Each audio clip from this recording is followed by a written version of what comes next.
never seen me be $6. So that's philosophy number one. Wait for the government to change the minimum wage. You say, well, that might take too long. Is there another philosophy? And the answer is yes. Okay. Here's the second philosophy. Wait for the company to pay you $6 an hour. Right? You get a review how often? Every 6 months, let's say. You missed it. You waited a year. Maybe you didn't make it then. You say, wow, no telling how long. If you've got 1,000 people with you, maybe you could force the company to change it from 5 to 6 if there were enough of you that said, we will not work, we demand $6, or we will not work. By yourself, not a good philosophy.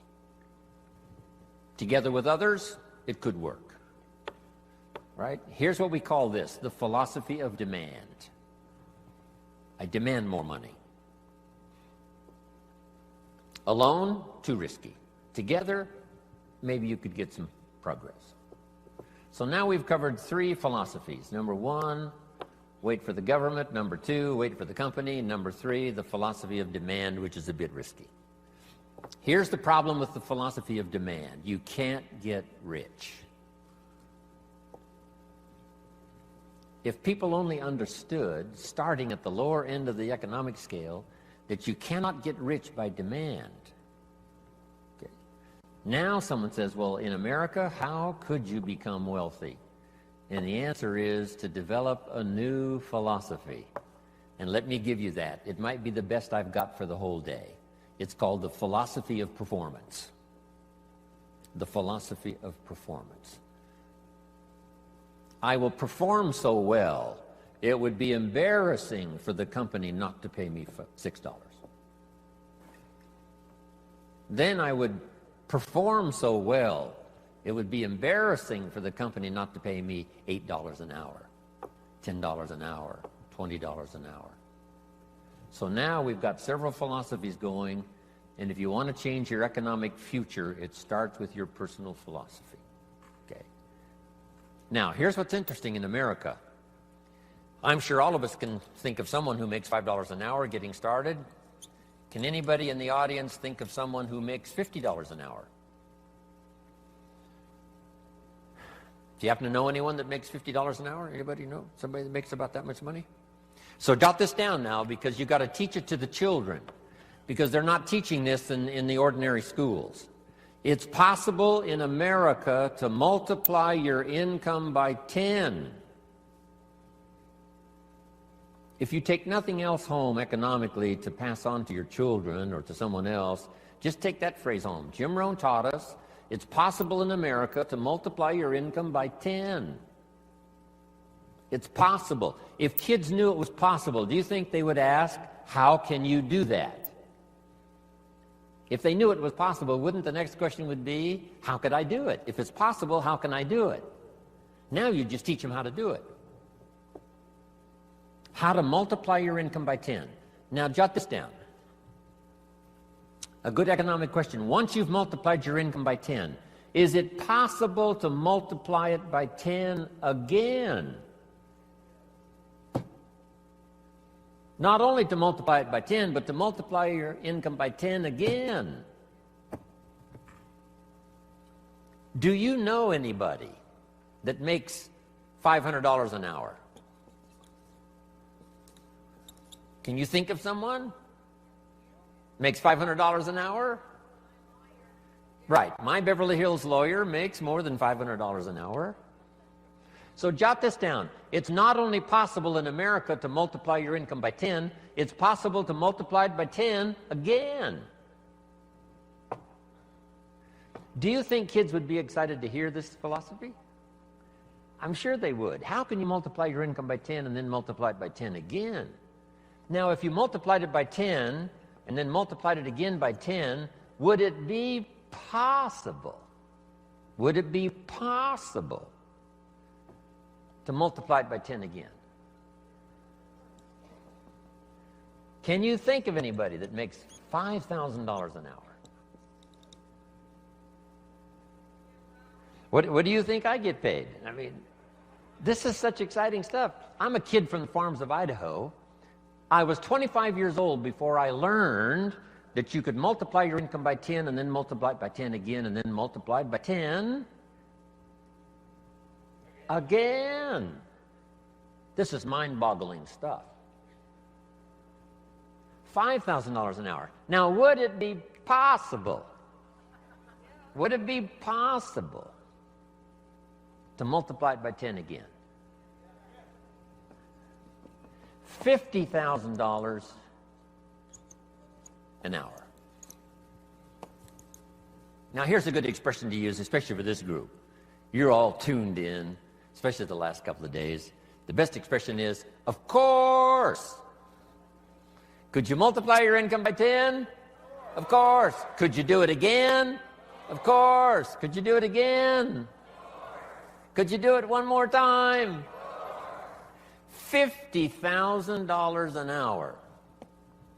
You know, I've lectured with General Schwarzkopf and Colin Powell. I had lunch once with Colin Powell a few years ago. Schwarzkopf gets about $65,000 for a one-hour speech. $65,000. So how could you finally get to $50,000 an hour? Answer: become a general in the Army. Yes. And lead the troops in the Gulf War. But what I'm trying to say is the possibilities here, let's just say, are just unlimited. You can multiply your income by 10, then you can multiply it by 10 again, and you can multiply it by 10 again. Now, we're only talking economic values. There's all kinds of other values in terms of personal development, but this is it. Now, to climb this ladder, here's the possibilities. 63 million last year, one person earned. The possibilities, we would have to say, in our country, is what we call unlimited. Now, to climb this ladder as high as you wish to climb it. Jot this phrase down now, because I don't think I'll talk about anything more valuable than what I'm about to share with you. Here it is. To climb this ladder economically as high as you wish to climb it, here's all you have to do. Learn to work harder on yourself than you do on your job. Learn to work harder on yourself than you do on your job. Once I understood that philosophy, it totally changed my life. I made my first fortune by age 32, starting at age 25. And I've made and lost a few fortunes since then. That one simple philosophy, that it's possible to multiply your income by 10, and then by 10, and then by 10, by 10. And here's the simple way to do it. Work harder on yourself than you do on your job. Here's how it was put to me. If you work hard on your job, you can make a living, which is fantastic. If you work hard on yourself, you can make a fortune, which is super fantastic. At age 25, I went to work on myself. The difference in my economic future was so startling, even in the early years, that I never went back to the old ways. I never went back to the old philosophy. I never went back to the old disciplines. I accepted the new ones, and it changed my life forever. Unbelievable. Here it is in philosophical terms. Just jot this phrase down. This is a good one. Success is something you attract by becoming an attractive person. Success is not something you pursue. Success is something you attract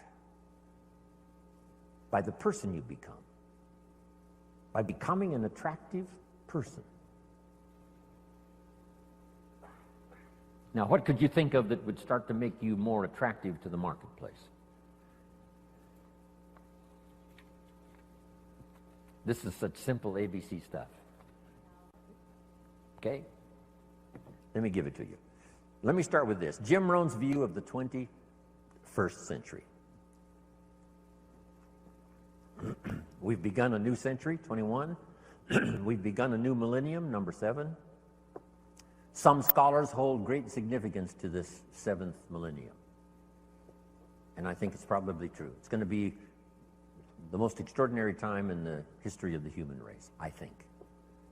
And these opening years now of the new millennium and the new century, how could you take advantage of this extraordinary time in human history and make for yourself an extraordinary life? Because it's all possible.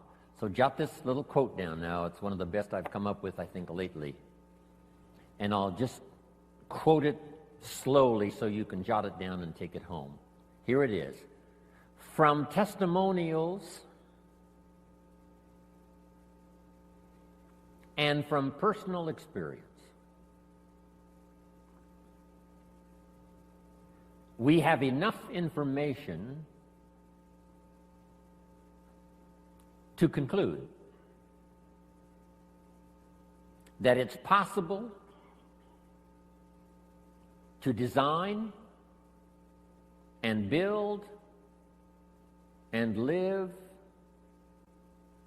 an extraordinary life. From testimonials and from personal experience, we have enough information to conclude that it's possible to design and build and live an extraordinary life.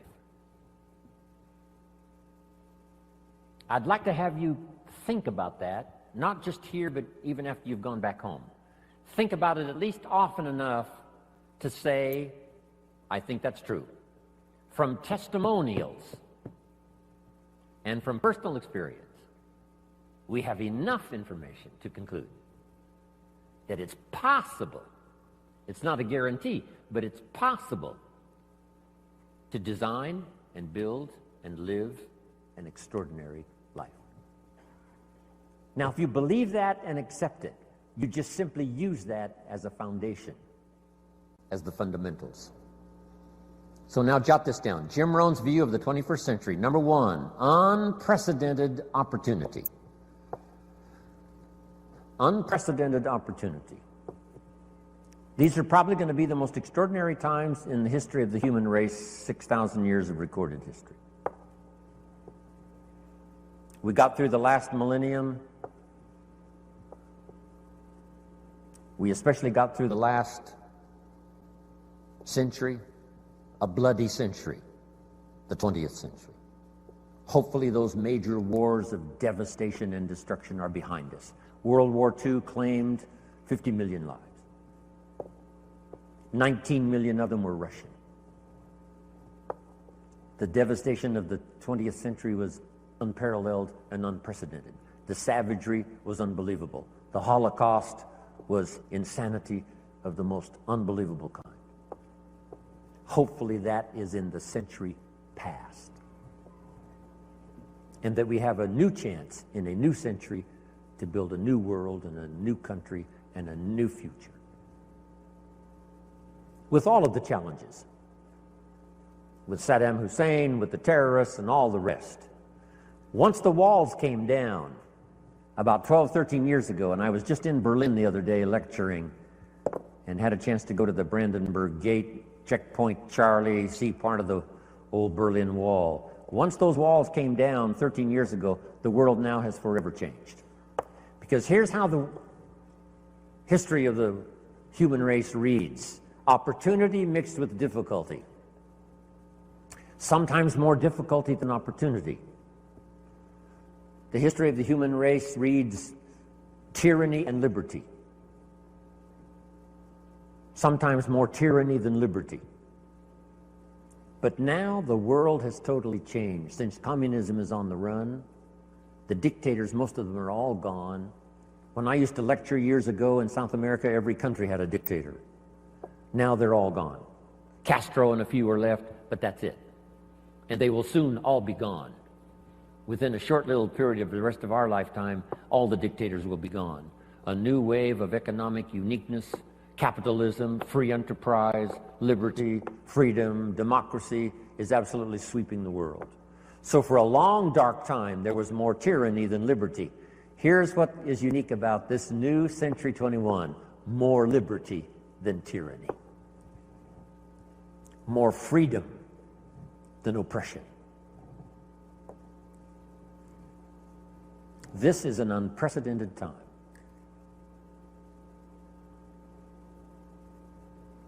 Unbelievable opportunity. We have the technology to accomplish the most incredible things. We pick up a telephone now and talk to somebody on the other side of the world with ease. It's incredible. We fly, we've got transportation. I get on an airplane, 13 hours later I'm in Hong Kong. 5 meals, 3 movies, and you're there. I mean, it's unbelievable. I leave at 7:30 this evening to fly all night to Orlando to speak to another group tomorrow in Orlando. It's amazing. With the jets, you can cover the world. I fly the Concorde, 3 hours London, New York. If you fly the Concorde, you can see 2 sunsets in one day. If you're in London when the sun goes down, you fly the Concorde to New York, you watch the sun go down for the second time. I told the group at our little breakfast meeting this morning, if you fly the Concorde due west, the sun comes up in the west. If you haven't tried that, you must try it. On the Concorde, you meet unique people. I met Henry Kissinger on the Concorde. Henry said, I had breakfast in Paris, I'm having lunch here in London, I'm having dinner tonight in New York. If you fly the Concorde. Before his accident, I met Christopher Reeves a couple of times on the Concorde. Said to my business partner, we're going to be okay, Superman's on this plane.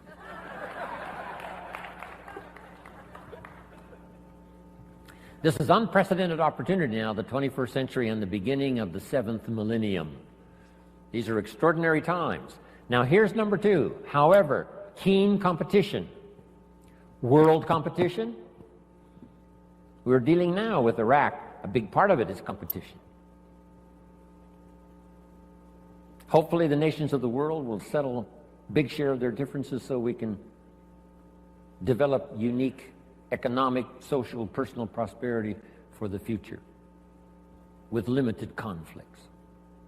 No more horrors, no more holocausts. Hopefully. But with the human race, you always have to keep your fingers crossed. Who knows? But I think it's going to be a time of unprecedented opportunity, but unique competition. Now, to take advantage of the 21st century and this opening of the new millennium, how could you use the opportunity?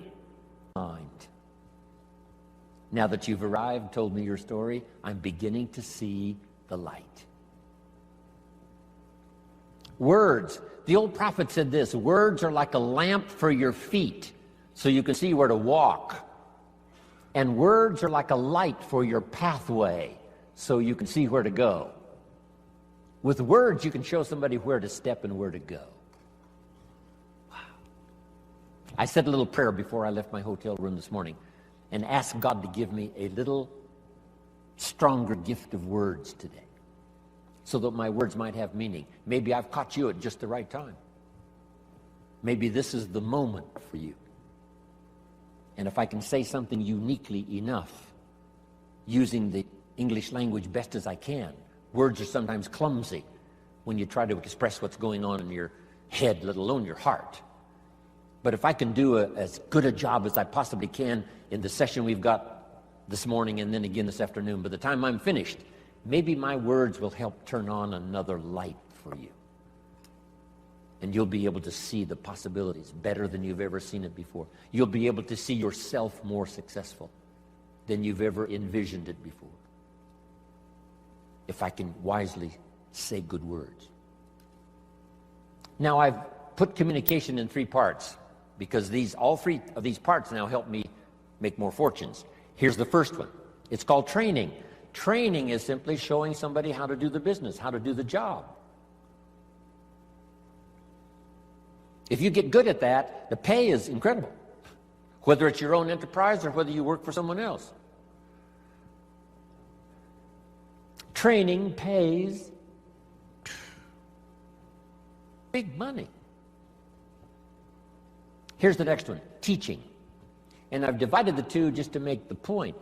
Teaching is more teaching life skills. Life skills. Teach somebody how to set goals. Gary mentioned, right, making the list and checking them off. Today he gets to check one off. Jim Rohn arrives in San Jose, Santa Clara. I'm so excited about that. Teaching leadership, teaching management, teaching how to become powerful, gifted, influential. Teaching father skills, mother skills. I've now, the last 15 years, learned grandfather skills. I set a goal when I became a grandfather to be one of the best grandfathers any grandchildren ever had in the whole wide world. I practice it.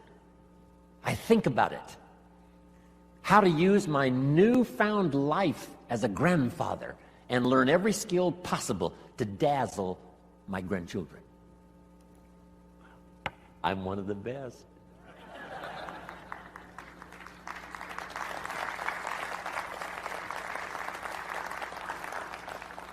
So teach people how to be good fathers, good grandfathers, good mothers, good leaders in the community.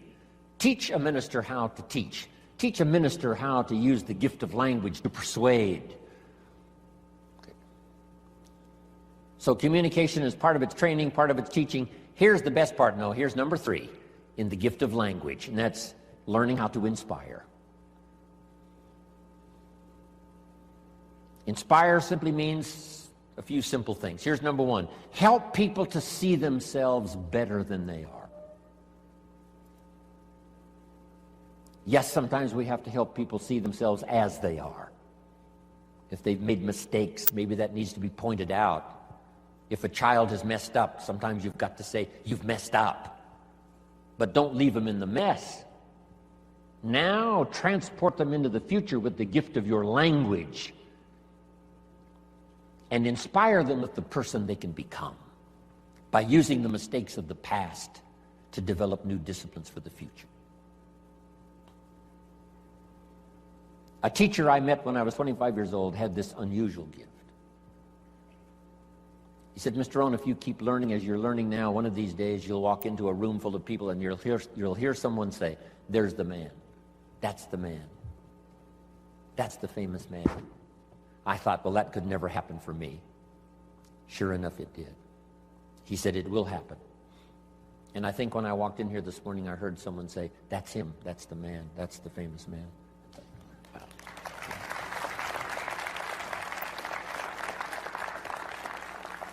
You must transport your children into the future. Yes, you have to take them back to review their mistakes, but don't leave them there. Now transport them into tomorrow. Transport your children into next week. Help them to see themselves 30 days from now, 90 days from now, 6 months from now. Help them to see themselves successful. It's your gift of language that can do that. Help them to have faith for themselves and faith for the future. The sacred writing says this: faith comes by hearing words, good words. Somebody who well chooses their words and delivers them with uniqueness can inspire faith for somebody to believe the most impossible things can be possible. And that excitement of possibilities comes from hearing or reading unique words. One of the best phrases I could give you for the day, here it is: don't be lazy in language. Don't be lazy in language, because the gift of language can create a career. It can help somebody see the way into the future. It can help somebody change from who they are to who they would like to be. It will help you to see the gift of your own intellect. There's an innate vocabulary in all of us that helps us to see, helps us to translate what's going on in the world, what's happening, so that we can make good decisions instead of poor ones. We can make less mistakes this year than we made last year. One of the major things to pray for is to be gifted in language, because it can have such a dynamic effect on your children. It can have such a dynamic effect on your business. It can have such a dynamic effect on your customers. It can have such a dynamic effect on your business partners, that not to continually get better and better at the gift of language would be a great mistake. Let it open doors nothing else will open, the gift of your language. Let it help people to see possibilities that they cannot see now. And you join in those possibilities and make another fortune and another fortune, all the way up the ladder as far as you wish to go. I don't know how high you need to go.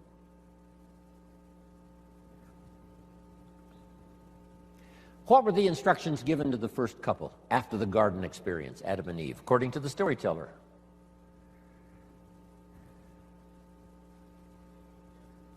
We've got some Bible scholars here, I know. Instructions given to Adam and Eve after the garden experience. Here they are. Number 1, multiply. It's a lonely place with just 2 people. Multiply. But here's one now that is so extraordinary, and I'm going to cover a little bit more of it during our ongoing session here today. Here was the second one. Be fruitful. Be fruitful. Kind of an interesting phrase. When I lecture in other countries, sometimes it's difficult to find the right translation for be fruitful. Here's what I think fruitful means. Be productive. The example might be a tree, a fruit tree. Plant a fruit tree. Now, why do that? It's very simple. Teach it to your children. Number 1, to survive. The first instinct is to survive. So be productive enough to survive. Be productive enough for your own survival. But is that the end of it? And the answer is no, that's only the beginning of it. To produce enough for yourself is only the beginning. What's the rest? Here's number 2. Get married. Now you've got to think of ways to produce more than you need for yourself. And guess what that does? It elevates you to a higher life. If you want to live this higher life of a companion, a wife, getting married, see, that now changes the dynamics of your future. It's called stepping up to a better life. And to step up to a better life, here's what you simply do economically. You learn to provide and figure out a way to provide more than you need for yourself. You think of ways to provide enough for yourself and for someone else. Why think of someone else? Why not just think of yourself? Because that's a very limited way to live, just thinking of your own survival. If you want to live a more flourishing, unique life, you must think now of someone else. So now the man says, I must produce enough for myself and for my wife. Is that the end of the life experience? No. Now have children. Take a risk. Having a child is like a throw of the genetic dice. Who knows what's going?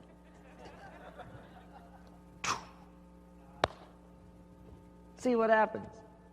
But now a man who now wants the experience of having children must now think of ways to produce enough for himself and for his family. Someone says, why do that? Why not just take care of yourself? Because that's such a beginning way to live. Survival is okay, but it's not the good life.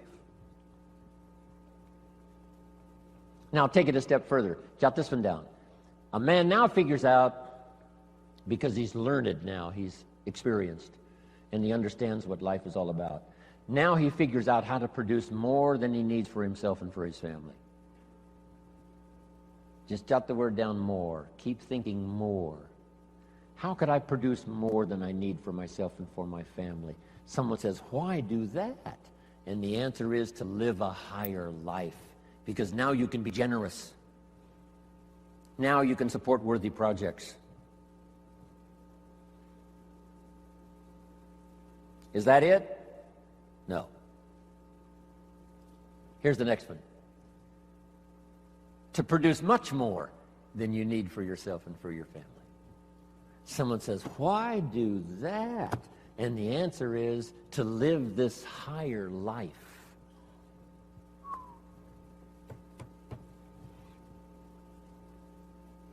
What if you earned $10 million one year and you and your family only needed $3 million? That would probably take care of the average family, $3 million. Some families are more expensive than others, but let's say $3 million would pretty well take care of most families. But you made $10 million, and you and your family only needed $3 million. Now you've got $7 million to give. Wouldn't you like to live that kind of life? Someone says, why do that? And the answer is, the possibilities of economics are so available that if you wish to, you can not only earn enough for yourself and for your family, you can earn more than you need for yourself and for your family, and if you really wanted to, you could earn much more than you need for yourself and for your family.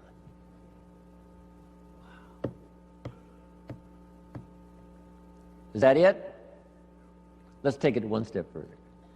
Just jot this phrase down. Figure out a way to earn far more than you need for yourself and for your family.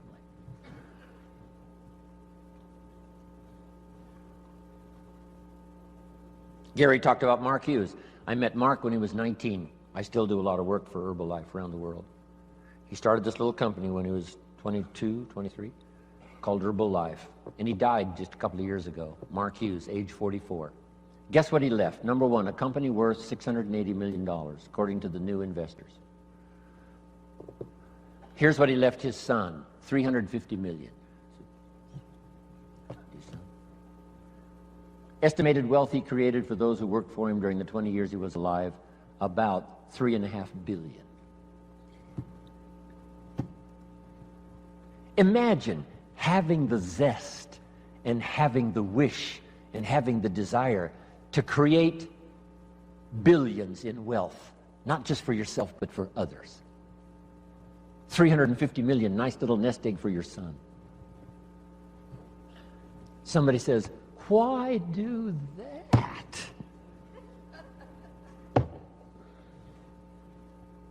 Can you think of the best answer ever? Jot this phrase down. Why not? Right? What else are you going to do? Just hang in there until the bitter end? No. Why not see how far up this economic ladder you can possibly go to see if you can't live an extraordinary life? Not just an ordinary life. That's okay. Survival, that's okay. You and your family, that's okay. But if you could think larger than that, so that you really go to work on seeing who you could become in terms of influence, in terms of productivity, in terms of living the little phrase I give you called an extraordinary life. Ordinary would be okay. Extraordinary would be the best. Isn't this good stuff? Couldn't wait to get here and tell you about it.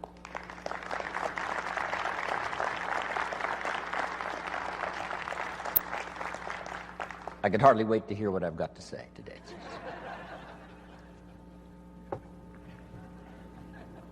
Okay, so number one, to take advantage of the 21st century, let me make sure I'm on track here. To take advantage of the 21st century, learn multiple skills. Let me give you one more now. It would be useful to know more than one language. When I travel the world, I have to have translators. The only way I can speak to someone in Japan, or speak to someone in South Africa, or speak to someone in Israel, or speak to someone in Europe, most of the time, I have to have someone translate for me. Somebody has to know more than one language to translate for me. And their gift of knowing more than one language makes them uniquely valuable. So that would be another wise idea. Learn more than one language. And number two, learn more than one skill. Number two, learn more than one language.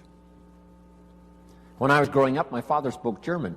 He was German, but he never taught me German. I could have learned it. My mother was English, but she spoke French, but she never taught me the French. When I was growing up, they said, leave the old world languages behind. This is America now, English, English, English. Now we know much better. My parents, I could have learned 3 languages as easy as one growing up. So, if you think the time has passed for you to learn that second and third language, make this note now. It's one of the best for the day. Give it as a gift to your children. Encourage them to learn the second, third language, as many as they can learn. I asked a teacher one time, how many languages can a child learn? And she said, as many as you will teach them. They don't lack curiosity. They don't lack capacity. They only lack a teacher. Don't let your child develop 10% of what they're capable of. Don't let them develop 15% of what they're capable of. Give them the opportunity to learn as much percentage as possible of what they're capable of. And for yourself. So, multiple skills, multiple languages. Now, what's the rest? Taking advantage of the 21st century.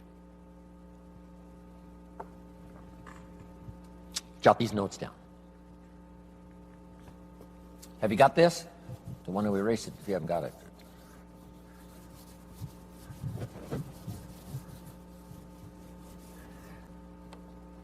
I've got 5 key things to talk about during my presentation for the day. 5 good basic ideas. These are called basics, fundamentals. And it's interesting that I only have 5. How many fundamentals are there to anything? Here's a good phrase, just a few, meaning anybody can learn them. There's just a few fundamentals to being healthy. If someone says, I'm going to teach you the 50 fundamentals to good health, you say, well, that doesn't make sense. There's not 50 fundamentals to have good health. There's just a few. 6, 7, 8, that's about it. If you want to learn to play basketball, you got to learn the fundamentals. How many fundamentals are there to the game of basketball? Just a few. 5, 6, if you become extremely gifted, maybe 7, 8, that's it. That's it. Now here's what's interesting also about fundamentals and basics. There's no new ones. I mean, this stuff's been around for a long time. So beware of someone who says we've got new truths. Say, no, truth is old. It can be, more of it can be discovered, but there's no new truth. If someone says, I'm manufacturing antiques, wouldn't you be a little suspicious? Say, no.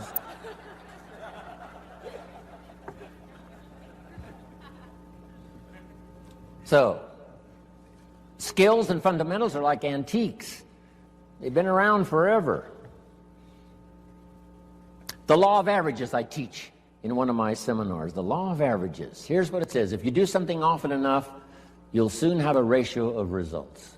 If you do something often enough, you'll soon have a ratio of results.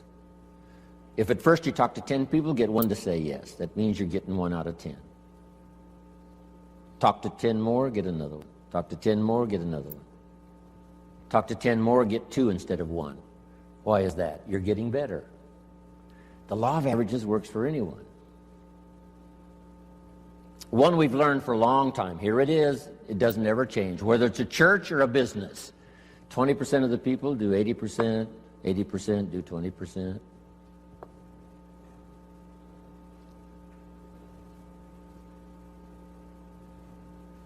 So here's what I learned in time management. You can spend 80% of your time with the 20%, not the 80%. You spend 20% of your time with the 80%, 80% of your time with the 20%. You just have to learn. And these fundamentals now have been around for a long, long time. The 80-20 rule.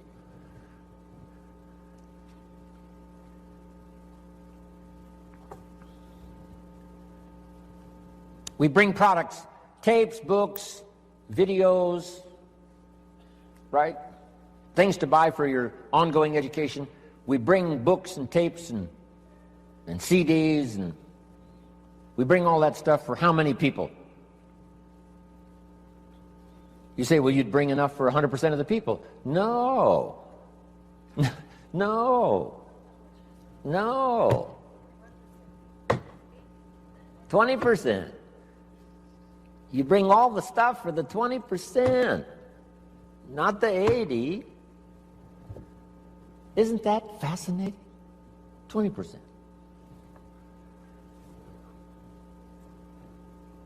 It's fascinating, people's different reaction to the same presentation.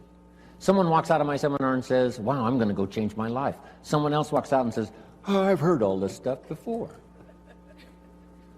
Same seminar. It said the first day the Christian church was started, first day, the speaker, Peter, got up, gave this classic presentation to a multitude, vast number of people. And what was interesting was when he finished the reaction to his presentation, it said some of the, I think there were thousands. It said some of them laughed at him. And I thought, why would they laugh? He seemed sincere to me. And it said some of them mocked him. And I thought, why would they do that? And I found out they're the mockers. That's what they're supposed to do. And the laughers are supposed to laugh. It said some that heard this magnificent presentation didn't know what was going on. And they're easy to spot. They're usually saying, what's going on, right? I mean, they don't know what's happening. But then it says this, some that heard believed. And the number that believed was about 3,000. Didn't give us the total, but out of the total, 3,000 said, hey, this is good enough to follow. So that's life. Once you learn the percentages, right? It's called the law of averages. It's one of the best studies. It's in some of my CDs and presentations. But now, let's talk about the fundamentals of life, the fundamentals of success. There's just a few. They're basic. It's like ABCs, which I deal with primarily, ABCs. So let's go through them.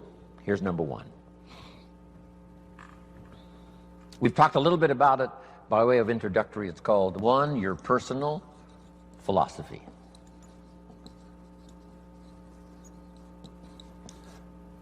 Philosophy is a big subject. Political philosophy. Here's what the communists taught, because I have to deal with it when I go to Russia. The communists taught, capital belongs to the state, not the people. We've taught all these years what?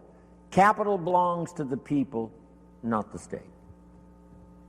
Wow, what a difference in economic philosophy. The communists said, people are too dumb and stupid and greedy to know what to do with capital. So you've got to take capital away from all the dumb, stupid, greedy people and give all the capital to the all-wise, all-knowing state. And let the state run everything, and let the dumb, stupid people show up for their work assignment. That was the philosophy of communism. They devastated every country they touched with that philosophy. I was just in East Germany. Guess what it's taking just to clean up East Germany after the communists left? $1 trillion. They've spent $500 billion already, and they got another $500 billion to go, just to clean up one country devastated by such a philosophy. Capital belongs to the state, not the people. Wow. The consequences of philosophy are unbelievably either on the good side or on the bad side. Now, personal philosophy. You know, there's religious philosophy and spiritual philosophy, and there's economic philosophy and social philosophy. Okay? Economic, political, all kinds of philosophies, right? Where did we come from, and where are we going, and what is the meaning of life? Right? Philosophy is a big tent with many different divisions. But the one I want to talk primarily about today, and then expand from that, is your personal philosophy. So jot this down, one of the best notes for the day. Each person's personal philosophy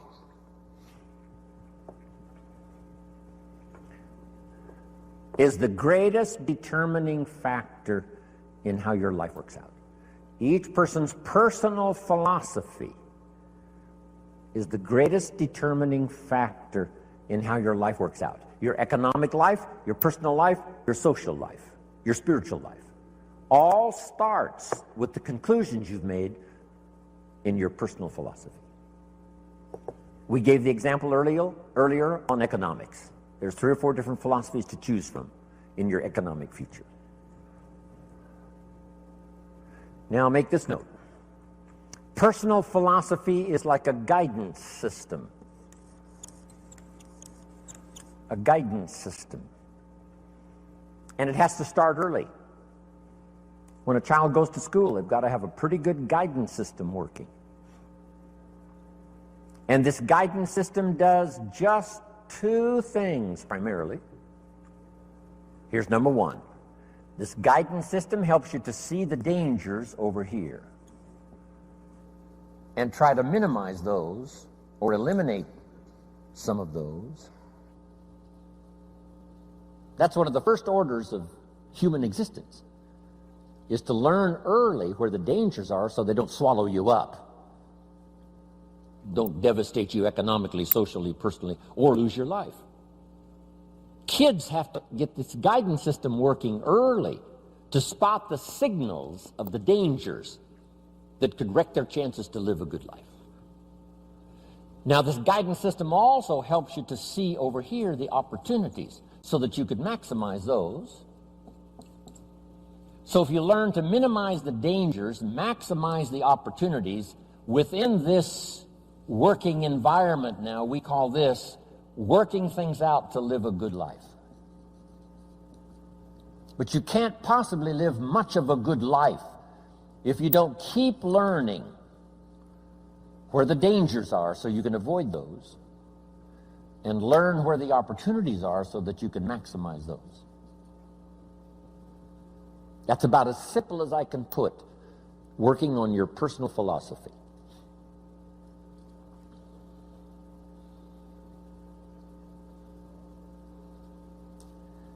Now, why is it this way?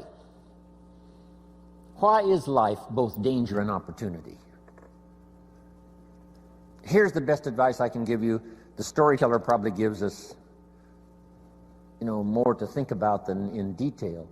But here's what it seems like. And that's one of the best phrases to use if you're going to make your studies and try to come to some good conclusions. It seems like God wished to create for the humans he made a great adventure. Seems like. According to the storyteller, it seems like God wished to create a great adventure for the humans he created. That's the best explanation I've got, seems like. And it seems like God's always wanted some kind of adventure. It said when he was alone in heaven, according to the storyteller, he created all these angels. That must have been fun. Doesn't say how long it took. Doesn't say how many. But evidently, he sought adventure. Part of the adventure, I guess, in those early times before the creation, was in heaven with the angels he created. Now then, he also creates an angel that's the best and the brightest of the angels, called Lucifer. And so begins, according to the storyteller, one of the great adventures of all time. And along the way, the idea occurred to Lucifer that he could take over God's place, become God in his place. And he persuaded, according to the storyteller, he persuaded a third of the angels to go with him on this insurrection. So begins an unbelievable adventure. Seems like that's what God wishes, some great adventure. Not just sit up there and float around on a cloud. Create some angels, create Lucifer. Lucifer persuades a third of the angels to go with him in insurrection. Now they lose out, and uniquely enough, according to the storyteller, God doesn't kill them all. That would end the adventure. But rather cast them out of heaven down to earth. And so now continues this unique story of Lucifer and the third of the angels now cast to earth, creates another adventure. Interesting. The Bible is such a fascinating book, giving us seemingly, what God delights in, and seems like God delights in creating this unique adventure.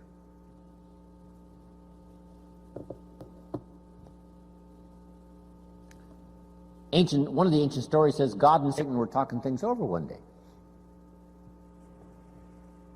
I thought, well, that doesn't seem possible. But the storyteller says they're looking down on the earth and they're talking things over. I thought, wow, that's remarkable.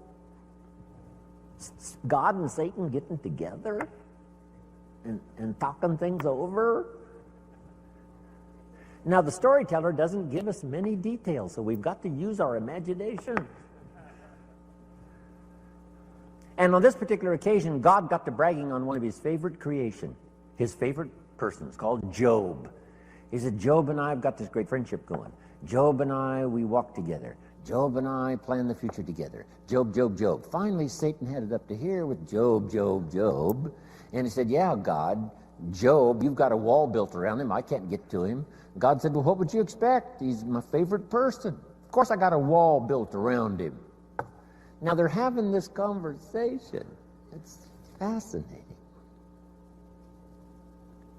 Storyteller says, Satan gets this bright idea. Said, hey, God, let's try this. God said what? If you'll take the wall of protection down from around your favorite friend, Job, he said, I promise you within a short period of time, your favorite friend will curse you to your face. God said, no, he'd never do it, not in 100 years, no matter what.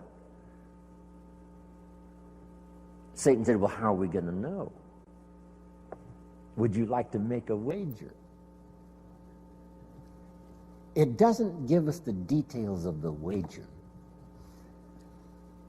But the storyteller says God picked up the bet and said, okay, let's try it. I'll take the wall down from around my special friend Job. You do your best. I promise you, no matter what you do, he'll never curse me.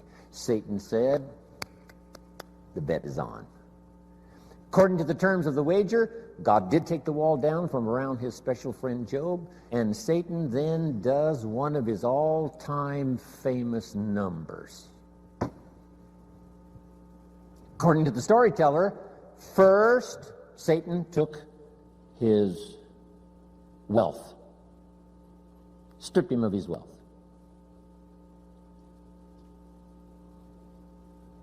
Satan said, that'll do it. Where's your friend God? He didn't curse God. Satan said, well, number two, took his health. Blow number two. Surely now he'll curse his friend God. No. Blow number three, and the worst, took his family. His health, his wealth, and his family. Gone. Satan said to God, here's where he does it. And sure enough, Job's wife comes along and says, Job, looks like your friend God has long forsaken you. You might as well curse him and die. And Satan said, here's where he does it. And God says, well, he hasn't talked yet. And while they both listen, Job says, never would I curse my friend God no matter what happens. God said, I knew it. I knew it. And picked up the bet. Whatever it was, doesn't tell it. Isn't that a fascinating story? Now, I say all of that to illustrate this. It seems like God delights in great adventure. And the only way to have great adventure, it seems like, is to have both danger and opportunity, and us with the possibility of figuring it out. Jot this down. Now, it's a nice little list. On one from other people is to just pick up the signals. Part of it is by sight. Here's a good watchword for the 21st century. Pay attention. No use falling into the same trap somebody else fell into. No use living a mediocre life like somebody else has chosen. Take a look and say, is that what you really would like? Say, no. Here's somebody that never read the books, never made the changes. There was a class and they didn't take it, a skill and they never learned it, a discipline and they never tried it. And they blame the government and blame taxes and blame society and they blame circumstances and all the rest. They don't know. And the key is, watch carefully. Don't you fall into that same trap. That's how we learn, from what we see. Here's next. If we learn from what we see, we put some of this on video so you can see it again and again and again. Next, you learn from what you hear. We put it on CDs so you can hear it and hear it, hear it. We don't ask you to come to just one seminar. We ask you to come and listen again, listen again. Here's what the early Christians were taught. Don't neglect the assembly. When we call an assembly, do your best to be there. Because you never know which of these assemblies is going to change your life forever. You'll never be the same again.